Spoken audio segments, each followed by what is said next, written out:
এভাবে ধুন্দুল দিয়ে মাছ রান্না করলে খেতে অনেক বেশি ভালো লাগে। আমি আজকে সরপুঁটি মাছ দিয়ে এভাবে ধুন্দুল রান্না করেছি, আর খেতে এতটা মজাদার হয়েছে, বাসার সকলে প্রশংসা করেছে।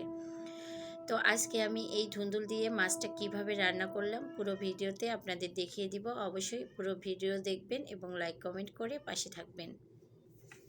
আমার বাসায় সাধারণত ধুন্দুল নিয়ে আসা হলে আমরা কিন্তু ভাজিটাই বেশি খাই, আর মাছ দিয়ে খুব কম খাওয়া হয়। তো আজকে ভাবলাম যে আমি আজকে সরপুঁটি মাছ দিয়ে রান্না করব। কিন্তু যখন আমি রান্না করব ভাবছি, তখন মনে মনে ভাবতেছি যে এটা আসলে খেতে কেমন লাগবে বা মজা হবে কি না, বাসার সবাই কী মনে করবে। তো মাশাল্লাহ অনেক বেশি সুন্দর হয়েছে। তো এখানে আমি ধুন্দুলগুলোকে উপরের পাতলা যে আবরণটা আছে সেটা হচ্ছে যে আমি ছিলে নিয়েছি। মানে একবারে খোসাটাকে আমি তুলে নেই। এখানে আমরা যখন পটল ভাজি করি যেভাবে মানে উপরের পাতলা আবরণটাকে তুলে ফেলি, ঠিক সেভাবে আমি এটার পাতলা আবরণটাকে তুলে নিয়েছি। এভাবে পাতলা আবরণটাকে তুলে নিলে কিন্তু ধুন্দুলটা রান্না করার সময় ভেঙে যাবে না। এতে করে কিন্তু মানে গোটা গোটা থাকবে, আর দেখতেও ভালো লাগবে, খেতেও ভালো লাগবে। তো এই জন্য আমি উপরের পাতলা আবরণটাকে তুলে নিয়েছি। এবার হচ্ছে আমি মাঝখান থেকে একটু মানে বড় বড় করে কেটে নিয়ে 4 ভাগ করে নিচ্ছি। এভাবে সবগুলো ধুন্দুল আমি কেটে নিব। এই ধুন্দুলকে অনেক জায়গায় অনেক নামেই কিন্তু পরিচিত।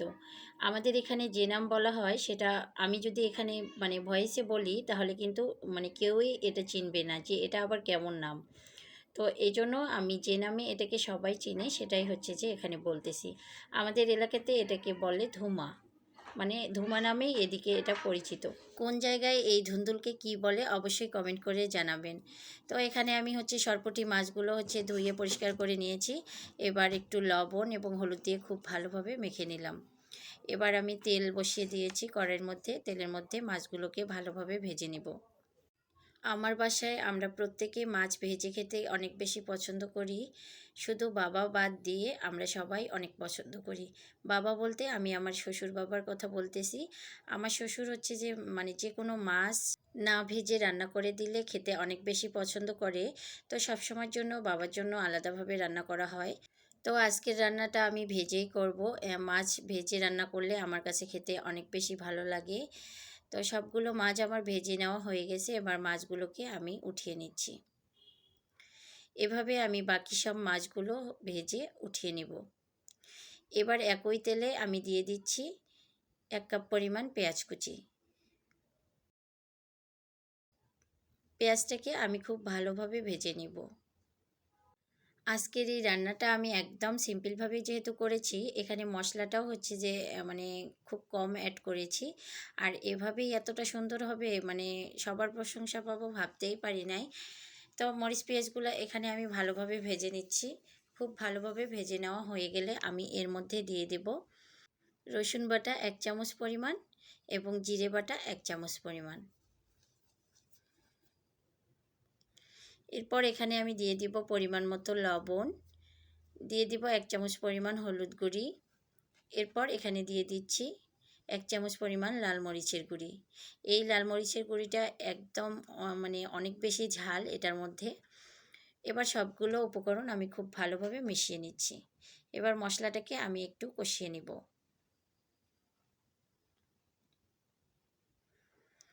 মশলাটা আমার খুব ভালোভাবে কষিয়ে নেওয়া হয়ে গেলে আমি এর মধ্যে দিয়ে দিব ধুন্দুলগুলো।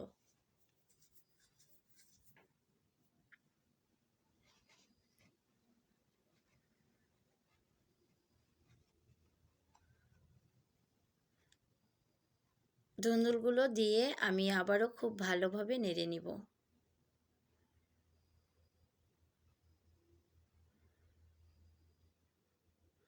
এবার আমি ঢাকনা দিয়ে ঢেকে দিব।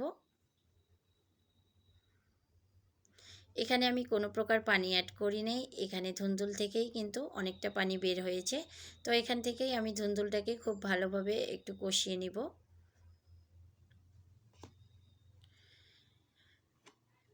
খুব ভালোভাবে কষিয়ে নিয়ে এখানে আমি অল্প পরিমাণে পানি অ্যাড করে দিছি। আজকের ধুন্দুলটা আমি একটু ঝোল রেখেই রান্না করেছি। তো খুব ভালোভাবে আমার কষিয়ে নেওয়া হয়ে গেলে আমি এর মধ্যে হচ্ছে ভেজে রাখা মাছগুলো দিয়ে দিচ্ছি। মাছগুলো দিয়ে এবার আমি একটু হালকাভাবে নেড়েচেড়ে ঢেকে দিব।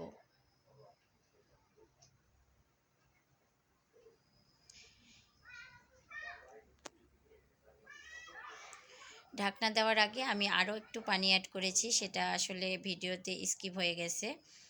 তো এই যে আমার হচ্ছে যে একটু ঝোল রাখবো যেহেতু, তাই এখানে একটু পানি অ্যাড করে দিয়েছি। তো আরও কিছুক্ষণ রান্না করে নিলেই হচ্ছে যে আমার রান্নাটা একদম শেষ হয়ে যাবে। এখানে আমি একটু ভাজা জিরের গুঁড়ি অ্যাড করেছি, সেটা ভিডিওতে স্কিপ হয়ে গেছে। তো আমার রান্না একদম শেষ। এই যে রান্নার মানে ফাইনাল লুক। এটা খেতে মাশাআল্লাহ অনেক বেশি সুন্দর হয়েছে। আপনারা অবশ্যই বাসায় একবার এভাবে ট্রাই করবেন। আর সরপুঁটি মাছ দিয়ে হচ্ছে রান্না করে আরও অনেক বেশি ভালো লাগতেছে। বাসার সবাই খেয়ে অনেক প্রশংসা করবে যদি কাউকে এভাবে রান্না করে খাওয়ান। আমার ভিডিওটি আপনাদের ভালো লেগে থাকলে অবশ্যই একটা লাইক করে দিবেন। যারা ফেসবুক থেকে আমার এই ভিডিওটি দেখছেন অবশ্যই আমার পেজটিকে ফলো করবেন। যারা ইউটিউব থেকে দেখছেন আমার চ্যানেলটিকে সাবস্ক্রাইব করে দিয়ে পাশে থাকবেন। প্রত্যেক দিন এরকম নিত্য নতুন ভিডিও পেতে অবশ্যই আমার সাথে থাকবেন।